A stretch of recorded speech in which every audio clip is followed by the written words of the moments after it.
You possess a wonderful instrument in your voice, but if not used properly, it can also betray you. What I would like to do is to spend a little bit of time talking with you about how to use your voice most effectively. I should also tell you that a smile is going to serve you quite well. It actually is something that one can hear when listening to you as you speak over the telephone. Well, let's begin with what is important in terms of using your voice to its best benefit. Number one is rate. We talk about rate in terms of how fast or how slowly you speak. 140 to 185 words per minute is the average. Now that includes pauses, of course. So if you were to use your voice at 140 to 185 words per minute, most people will be able to hear you and understand you quite well. The problem is that if you find one particular level that you would like to speak and use that all the time, it gets boring. So I encourage you to use variety as well. The second is volume. Now, volume is one of those things that you have to consider simply because volume is one of the most important things that you can use in terms of making sure the other person hears you. Of course, too loud, too soft is not going to be serving you to the best of your ability. The next one is pitch. Most people think that they are stuck with a particular pitch. May I also tell you that pitch is one of those things that you can change greatly. Again, you have a marvelous instrument. It does vary, and variety is important. One of the things that you will have to consider when you are using variety is to make sure that you use at least 8 notes. That is the average for a good speaking voice. Anything less than that begins to move toward monotone. And the monotone is described as anything using 4 notes or less. So make sure you use plenty of variety in order to be the most interesting voice that you can provide. Now the next one that I'm going to talk about is called pitch. And pitch is one of the things that you can use to your benefit. And when I talk about pitch, I'm talking about that change of level. What you want to do is to look at it in terms of this. This is your total singing range, your total use of voice. It's 16 notes.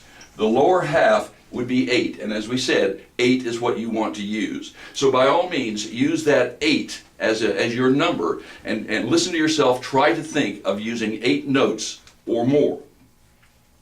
The next one that we're going to talk about is quality. Quality is something that I can't define positively. I can only define it in negatives. All of you have different voices, and that's good. You don't want to sound just like everybody else.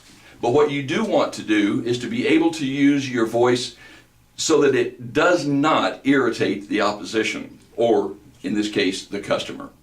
What you're talking about here are 11 qualities that are not good for the telephone. I can use those the best by telling you what they are and saying avoid all of them. So let's begin with the first one. It's called nasality.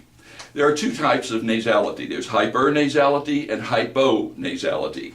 Let me explain. We have 3 sounds, that's M and N, and then you have this one called which is the NG combination.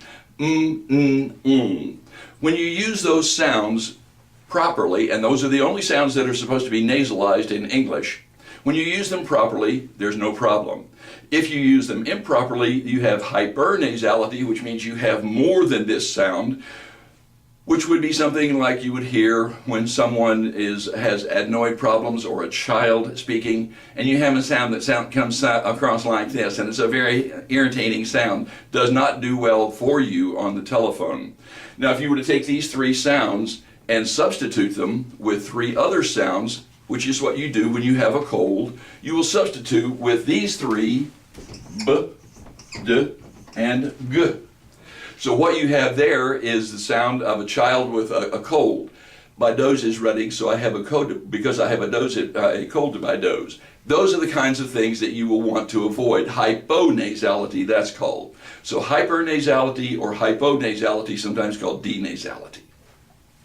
Those are the things that you definitely will want to avoid.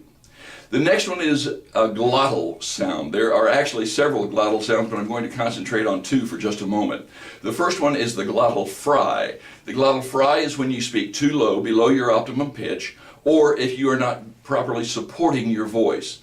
The glottal fry comes across like bacon frying in the back of your throat.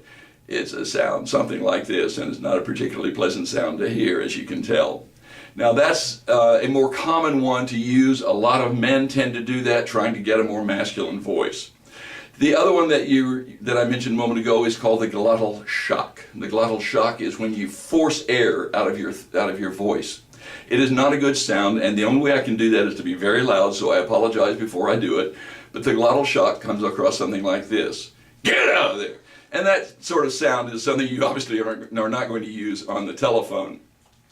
The next one is also somewhat glottal. It is called harsh. And the harsh voice is where you close off partially your vocal cords. And in doing that, what you create is a sound that comes across something like those gangsters that you see on the films. You know, it's a sound something like this. And that glottal shock, or that harsh sound, is akin to the glottal shock and not something that you want to use on a regular basis. The next one is called the hoarse voice.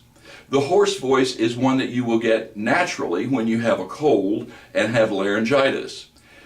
Unfortunately, there are people who use this rather regularly, and if you have a voice like that, you probably need to seek medical attention. It's the voice that comes across something like this, as if you have a cold and laryngitis. And you don't want to use that for any length of time because it has an irritating sound to most people. The next one is a strident sound, and the strident sound is one which I think probably all of you would avoid naturally, but just in case, let's go over what the strident voice is. The strident voice is one of those things that is going to come across as high-pitched usually, and typically it has a piercing sound that sort of goes right through you. Again, because I'm a bass, I have to use a rather loud voice to create it. It's the same sound that you will hear when you hear Margaret Hamilton, for instance, in as the Wicked Witch in The Wizard of Oz. That comes across something like this. Hey, look at your little dog, Toto, too. Well, that's the kind of voice, obviously, that you do not want to use. That particular voice is one which most people would not have going into this field. So I would caution you not to use that by all means. The next one is called a whisper. Well, that again gets back to the pitch level that we were talking about before. Pitch is nothing more than how loudly or how softly you speak. Using the pitch as our concentration here, we're going to have that variety. If you are going to use a whispering sound, you are going to use not only the pitch variation, but the volume variation. So here's what you get with a whisper. It's a little sound something like this, something like a librarian might say. And I'm not even sure you can hear that because it is so soft. And that kind of whisper is not something that is going to serve you well when you are on the telephone. The next one is the breathy sound. And the breathy sound is one which was very effective for Marilyn Monroe, but not particularly effective on the telephone for you as a salesperson. Here's the problem that you run into with the breathy quality. You take in air and you let too much air out as you are speaking. So you have a voice that comes out something like this, and it's not a very pleasant sound to hear for any length of time. Even Marilyn Monroe got on people's nerves. So we move from that sound into a couple of sounds, again, that deal with pitch. And pitch, I've already mentioned, deals with monotone. You have to use 4 notes or more, and even 4 to 8 does not have a good variation. Should use 8 or more. If you use fewer than 4, you get a monotone sound which is somewhat robotic. And the robotic sound is not going to do well in getting people to listen to you for any length of time. The robotic sound is a little surprising when you hear it. For instance, as I'm talking to you right now, I sound very much like a robot, and I'm sounding very much like I'm using only 1 note. In actuality, I'm using 2.5 notes, but it sounds like I'm only using 1 because it sounds like a robot. That gives you an idea of what the robotic sound of monotone sounds like. Now, the last one is unlikely that any of you would ever use. It is sometimes referred to as the Mickey Mouse voice. It is falsetto. And the falsetto voice does nothing more than go above your optimum pitch, above your natural pitch, and you get a voice way up here like that, just like Mickey Mouse. And that, of course, is not something that transmits very well over a telephone at all. Now, those are the ways that you can use your voices. But now let's look at something else. In addition to rate, pitch, volume, and quality, we also have to get into pronunciation. We have a hard time separating pronunciation from dialect. Pronunciation is any word that you say incorrectly. Obviously, if it is something with which you are not familiar, something that is in your script that you don't know, be sure to look it up or to ask to make sure that you are saying the word properly. By all means, that would include the person who has hired you. So let's include all of that as something that you don't know to start with. But what about words that you think you do know? Many words are mispronounced, and many times it is because of a certain region of the country. One of those sounds that you might hear, for instance, is the word length. L-E-N-G-T-H. Notice how I pronounced it. Length. There is no such word as length. No such word as strength. No such word as athlete. It's athlete. So simple words that you might use all the time are words that you might need to get to know to make sure that you can say them properly. We have had a number of people who are public officials who mispronounce a word that it comes up in their conversation all the time. It is this word right here. Nuclear. There is no such word as nuclear. So that gives you an idea of how even people in high places can sometimes mispronounce words. I would suggest that if there's any word which you question, you look it up in the dictionary. Now that takes us into dialect, and of course many of the people that are going to be speaking to you will have a dialect, but you should be as free of a dialect as possible. The Southern dialect is probably the most common to have criticism.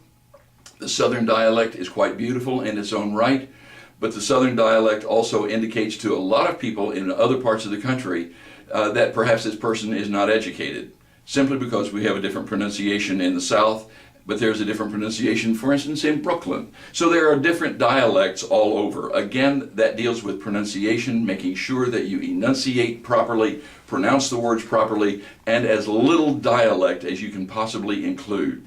That would also, by the way, stretch into something that we call stress or emphasis. An example of that might be if I go outside and start to drive home and I'm followed by a car with a blue light, I'm being followed by the police, not the police. You see, there's the difference in stress, stressing one syllable over another, and proper stress is quite important to you. I would suggest that you look at that, understand that, be aware of that as you go through the words that you say. Make sure the stress is right, as well as the enunciation and pronunciation, and free of a dialect. All of these are going to help you be a better salesperson. And after all, isn't that why we're here?